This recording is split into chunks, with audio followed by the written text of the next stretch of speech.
ነገ ህዳር 15 ቆይ እንዳታሳልፈው። ይህንን ቪዲዮ አንድ ቀን ቀድሜ የሰራሁት እኮ የሕፃኑ ሰማዕት የቅዱስ ቂርቆስ ዓመታዊ የልደት በዓሉ ስለሆነ ሁሉም ሕዝበ ክርስቲያን ቀድሞ ልዩና አስደናቂ የሆነውን የሕፃኑ ቅዱስ ቂርቆስን ቃል ኪዳን አውቆ ተደርቶ እንዲገኝና በቃል ኪዳኑ እንዲታሰር ብዬ እኮ ነው። ለመሆኑ የሕፃኑ ቅዱስ ቂርቆስ የሰማዕቱን ዋናውንና ልዩ የሆነውን ድንቅ የሆነውን ቃል ኪዳኑ ስንቶቻችሁ ታውቁታላችሁ? አደራ ብያለሁ። የምትችሉ በቀኑ ልክ 15 ጊዜ፣ የማትችሉ ደግሞ ቢያንስ 3 ጊዜ ኮፒ ሊንክ አድርጉልኝ። ለሁሉም ሰው ይዳረሳል። አቤት ደረሰ። እንኳን አደረሳችሁ። ለቅዱሳን እናቶቻችንና አባቶቻችን ልጃቸው ሲሆን አባታቸው፣ አባታቸው ሲሆን ልጃቸው፣ በበረሃ ላሉ መነኮሳትና መናንያን ደግሞ መደገፊያቸውና መጠጊያቸው፣ ለሰማዕታት ኩራታቸውና መጽናኛቸው፣ ለእኛ ለሕዝበ ክርስቲያኖች ደግሞ መጽናኛችን፣ ትምክህታችን፣ ኩራታችን፣ ስሙን ስንጠራው እንደ ማር እንደ ወለላ የሚጣፍጠን ማንኛውም ሰው ትንሽም ይሁን ትልቅ በማንኛውም ምድራዊ ችግር ላይ ሆኖ ገና ስሙን ሲጠራ የምን ስሙን ሲጠራ የመጀመሪያ የስሙን ፊደሏን ቂ ብሎ ሲጠራ ከአውሎ ነፋስ ፈጥኖ የሚደርስ ድንቅ ሰማዕት ከእናቶች ማህፀን ከወጡት መጥምቀ መለኮት ቅዱስ ዮሐንስን የሚመስልና የሚያክል የለም እንደተባለው አንተን የሚመስል የለም አይኖርም የተባለ የ3 ዓመት ከ1 ወር ሕፃንና ድንቅ ሰማዕት ማንኛውም ሰው የሕፃኑ ቅዱስ ቂርቆስ ሰማዕትን ቤተክርስቲያን ሊሳለም በፈለገ ጊዜ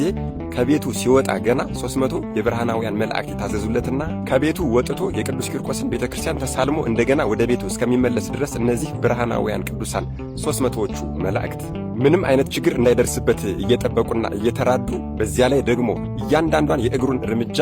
ቆጥረው በሰማያዊ የወርቅ ቀለም ወስደው እንዲጽፉለት ታዘዘውለታል። ቤተ ክርስቲያንህ በታነጸበት በተሰራበት ስምህ በተጠራበት የገድልህ መጽሐፍ በተቀመጠበት እንደዚሁም ደግሞ ስነ ስዕልህ ባለበት ቦታ የሕፃናት ሞት፣ ሕመም፣ ረሃብ፣ ችግር፣ ቸነፈር፣ ወረርሽኝ በፍጹም አይከሰትም የተባለ ታላቅና ድንቅ ቅዱስ ሄሮድስ ባስጨፈጨፋቸው በ144,000 የቤተልሔም ሕፃናት ላይ የተሾመ ክብሩና ልዕልናው ከ7ቱ ሊቃነ መላእክት ጋር የተስተካከለ ገና በ3 ዓመት ከ1 ወሩ በ3 ዓመት ከ1 ወር ዕድሜው ሰማዕትነትን የተቀበለ ሰማዕትነትን ሊቀበል ባለባት በዚያች ሰዓትም መድኃኔዓለም ኢየሱስ ክርስቶስ ወደ እርሱ መጥቶ ቤተ ክርስቲያንን በስምህ ያሳነጸ ያሰራ ለቤተ ክርስቲያንህ ማንኛውንም አቅሙ የፈቀደውን ስጦታና መባዓ የሰጠ እንዲሁም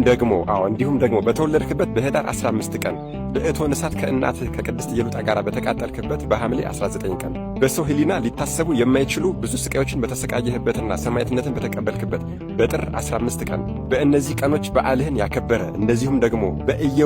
በእየወሩ በአንተ መታሰቢያ ቀን በቤተ ክርስቲያን ተገኝቶ በስምህ የጸለየውን በስምህ የተማጸነውን በቃል ኪዳንህ የተማመነውን እነዚህን ሁሉ በመንግሥተ ሰማያት ቦታ እሰጥልሃለሁ። የገድልህን መጽሐፍ የጻፈ ያጻፈ የሰማ ያሰማ የተረጎመ ያስተረጎመ እንደዚሁም ደግሞ አስጽፎም ሆነ ገዝቶ ለቤተ ክርስቲያን በስጦታ መልክ ያበረከተ ለቤተ ክርስቲያንህ መብራትና ስንዴ፣ ጧፍ፣ ሻማ እንደዚሁም ደግሞ ሌሎች አቅሙ የፈቀደውን ስጦታዎችን ያበረከተና የሰጠ የልቡን መሻት